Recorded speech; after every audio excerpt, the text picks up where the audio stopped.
छाए थे बादल और कहीं साया न था। इस तरह बरसात का मौसम कभी आया न था। सुर्ख आहान पर टपकती बूंद है अब हर खुशी, जिंदगी ने यूं पहले हमें तरसाया न था। क्या मिला आखिर तुझे सायों के पीछे भाग कर, ए दिले नादा तुझे क्या हमने समझाया न था।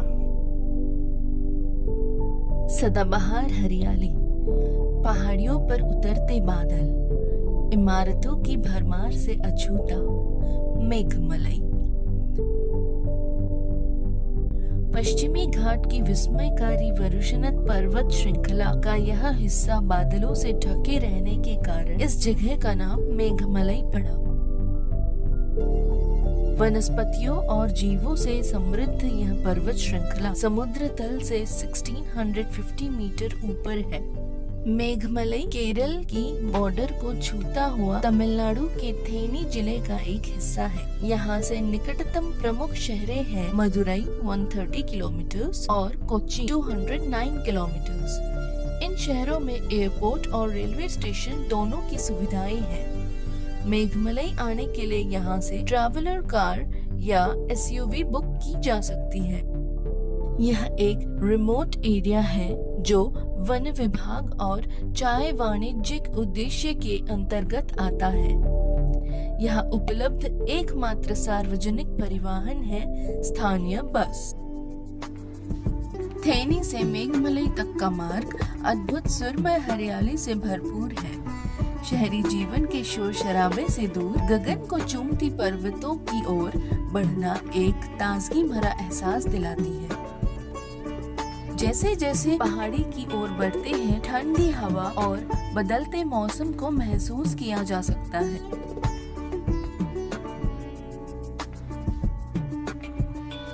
गर्मी के मौसम में कुछ ही मीटर ऊपर आकर हम ठंडा, बारिश और घने बादल का आनंद ले सकते हैं। हालांकि बारिश के दौरान इतनी ऊंचाई पर गाड़ी चलाने के लिए अनुभवी होना आवश्यक है। कई सारे उतार चढ़ाव और 18 हेयरपिन बेंड्स के साथ पहाड़ों के मोड़ों के बीच ड्राइविंग इस यात्रा को और भी रोमांचक बनाती है।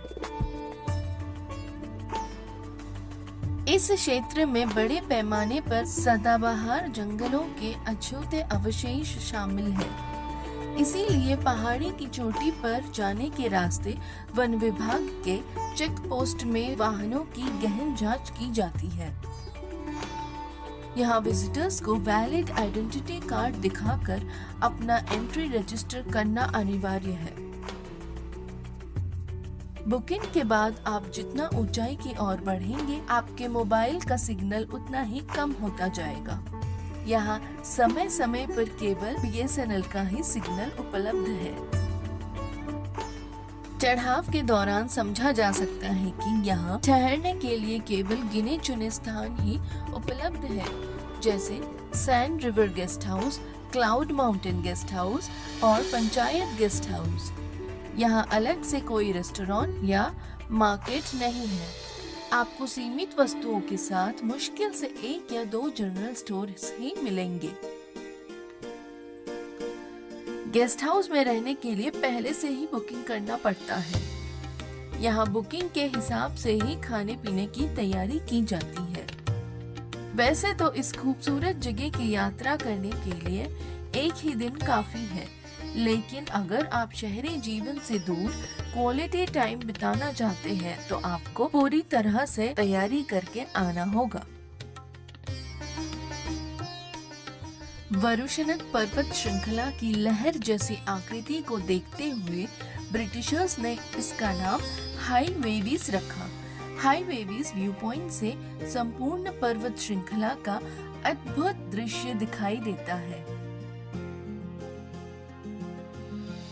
पर्वतों से घिरा हाई वेवीज लेक के ठीक किनारे पर स्थित है मेघमलई का पंचायत गेस्ट हाउस। यहाँ 1700 रुपीज पर डे का अकोमोडेशन मौजूद है।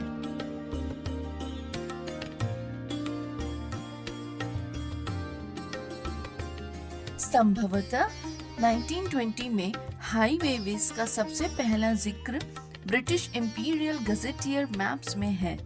जब मिस्टर ब्लैटर और प्रोफेसर हॉलबर्ग ब्रिटिश इंडिया के 2 बॉटनिस्ट द्वारा सिनकोना प्लांटेशंस के लिए लैंड सर्वे किया गया था। 1930 के दशक में अंग्रेजों ने मेघमलाई में चाय की खेती की शुरुआत की।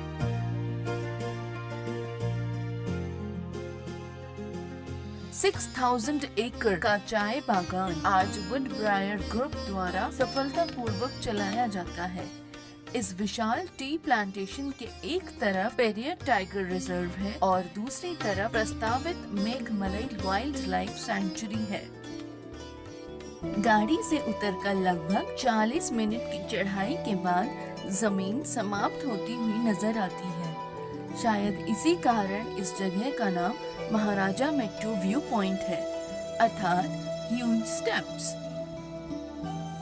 यह एक ऐसा दृश्य है जो शायद फ्लाइट की खिड़की के पास बैठकर ही देखने की उम्मीद की जा सकती है।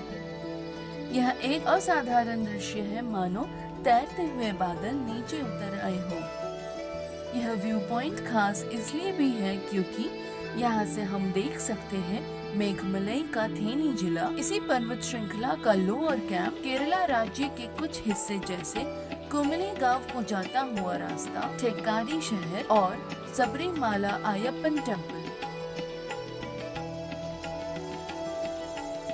यह स्थान सच में मन को शांति का एहसास दिलाती है।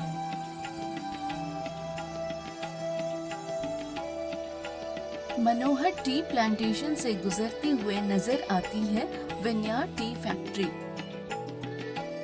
यहाँ के कर्मचारी मशीन्स को दिखाते हुए टी प्लकिंग से पैकेजिंग तक का स्टेप बाय स्टेप प्रोसेस समझाते हैं। दूर से कई कारीगर नजर आते हैं इन चाय के बागानों में काम करते हुए। टी प्लांटेशंस के अंदर जाते हुए सावधान रहें। यह स्थान लीचेस अर्थात जोकों से ग्रस्त है। घास पर पैर रखने के अगले ही पल आपके पैरों पर आधा दर्जन बिन बुलाए मेहमान रेंगते हुए दिख सकते हैं। नीचे की ओर आते हुए कई सारे बांध नजर आते हैं, जैसे मनलार डैम, हाई वेविस डैम, इरवंगलर डैम इत्यादि। थेनी जिले के विभिन्न हिस्सों में फैले हुए हैं 2 आदिवासी समुदाय के लोग, पलियार और मुधोवर। वे पारंपरिक nomadic hunters and gatherers and honey hunters हुआ करते थे। अधिकांश लोग अब वन उत्पादों के व्यापारियों, खाद्य कृषकों और मधुमक्खी पालकों में बदल गए हैं। काफी लोग आज भी यहाँ द्रविड़ और पालियान भाषा बोलते हैं। पालियान काफी हद तक तमिल से मिलती जुलती बोली है। सदैव सुहावना मौसम, शांत हवा और शानदार दृश्य इस स्थान को एक गेटअवे फ्रॉम लाइफ डेस्टिनेशन बनाता है।